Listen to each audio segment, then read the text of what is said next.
pour lui éviter à lui-même, État, de donner des subventions. C'est-à-dire qu'il fait le choix de faire payer l'usager plutôt que le contribuable. Et donc, péage élevé, marge très forte demandée à l'actionnaire, et ben ça donne des prix qui sont effectivement très élevés. Et cette perception qui est répétée, qui est confirmée dans beaucoup d'enquêtes, la SNCF et l'État essaient de dire que ben non, que finalement il y a des petits prix, etc. Mais elle s'impose évidemment à la population.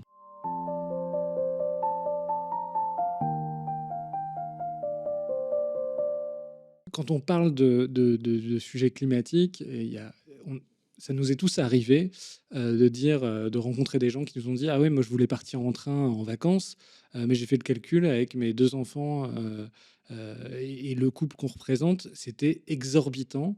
Il y a cette idée qui est partagée et par beaucoup, c'est que le prix des billets et surtout les billets de TGV sont extraordinairement chers. Est-ce que c'est une réalité? Est-ce que c'est vrai que les billets sont très chers? Et qu'est-ce qui explique la cherté des prix du train en France? Alors, autant le train du quotidien est assez peu cher. Quand vous prenez un abonnement, que ce soit en Île-de-France, un abonnement transilien ou un abonnement de transport en commun ou dans une ville de province, vous payez environ 30% du prix, hein, c'est une moyenne. Donc 70% du coût du transport est payé par la collectivité. En revanche, sur la longue distance et notamment sur le TGV, vous payez plein pot et vous payez très cher.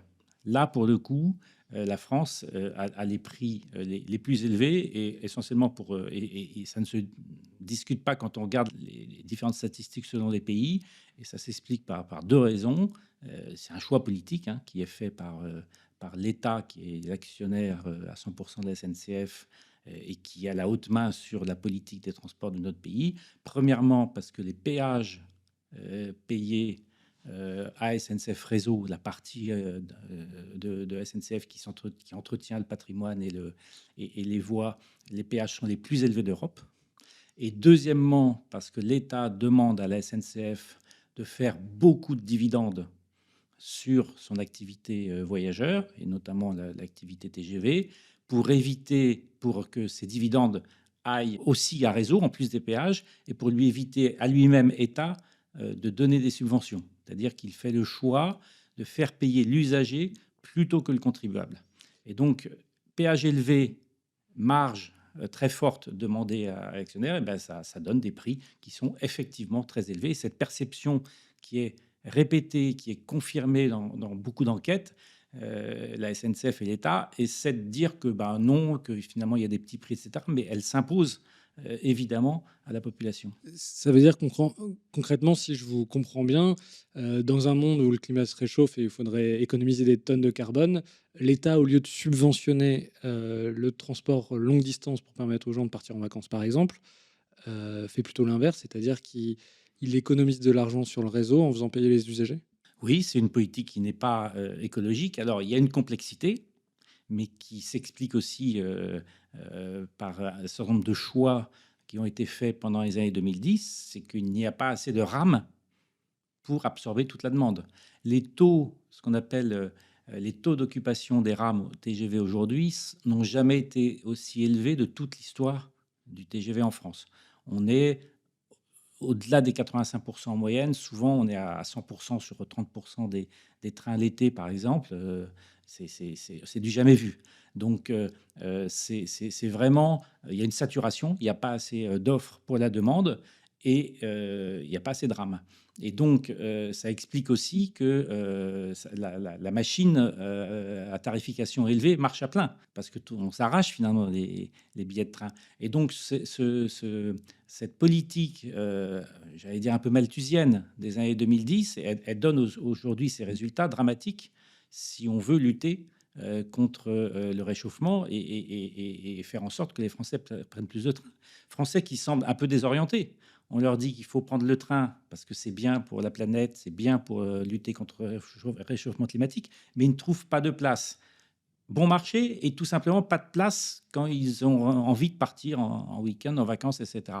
Donc oui, c'est sur la durée, c'est une politique anti-écologique parce que au mi-temps des années 2010, on a fait un plan de réduction drastique du parc TGV en niant les prémices de ce retour vers le train, quand on a vu en 2016, 2017, 2018. Et c'est seulement mi-2019 qu'on a stoppé cette mise au rebut dans des TGV, alors qu'ils auraient pu encore rouler pour certains plus de 10 ans. Et donc aujourd'hui, on a une pénurie de rames. Et avant que les nouvelles rames arrivent, eh bien, il y a jusqu'au moins 2030-2032, on va avoir une pénurie. Donc bon, ça fait au moins 10 ans, sinon plus, d'une politique finalement anti-écologique. Est-ce que tu peux donner des ordres de grandeur sur le climat, à quel point le train est intéressant d'un point de vue climatique? Alors, une grande partie des trajets se font par train, sur des voies électrifiées.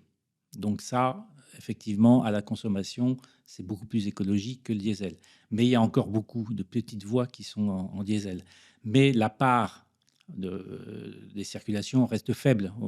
C'est vraiment tout le parc TGV, tout le parc transilien qui est quasiment totalement électrifié, hein. Il y a juste une petite ligne encore, la INPE, qui n'est pas complètement électrifiée du côté de la Ferté-Milon en Île-de-France. Donc, en gros, grosso modo, quand le parc est électrifié, le bilan carbone est très bon.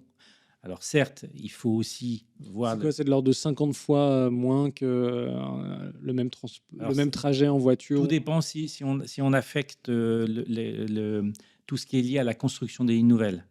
Bon, il y a tout un réseau qui a été construit depuis 150 ans, donc là, il n'y a pas de problème. Mais pour tout le nouveau réseau TGV, notamment, ça a quand même nécessité beaucoup d'énergie à le construire. Donc ça dépend si on affecte ou non le coût carbone de ces nouvelles lignes. Mais par rapport à la voiture, c'est entre 30 et 50 fois, enfin à la route, je devrais dire, c'est entre 30 et 50 fois plus écologique que la route. Et encore plus pour le rail et même pour les trains qui circulent au diesel parce qu'effectivement, il y a une grande partie des et ce qui est paradoxal, c'est qu'il y a, l'immense majorité des trains, je sais plus, c'est plus de 90, sont électrifiés, des voyages en train. En revanche, sur le réseau, il y a une trentaine de pourcents du réseau, je sais plus, ou Qui même plus, n'est pas qui électrifié. est pas électrifié, qui roule au diesel. Mais même quand ça roule au diesel, c'est quand même bien. Sauf s'il y a très très peu de monde dans les trains. Il faut rapporter ça au nombre de voyageurs. Il y a plusieurs types de calculs. OK. Mais là, il y a plusieurs solutions qui émergent, notamment les trains à batterie ou les trains à hydrogène, qui là sont quand même beaucoup plus sains d'un point de vue écologique.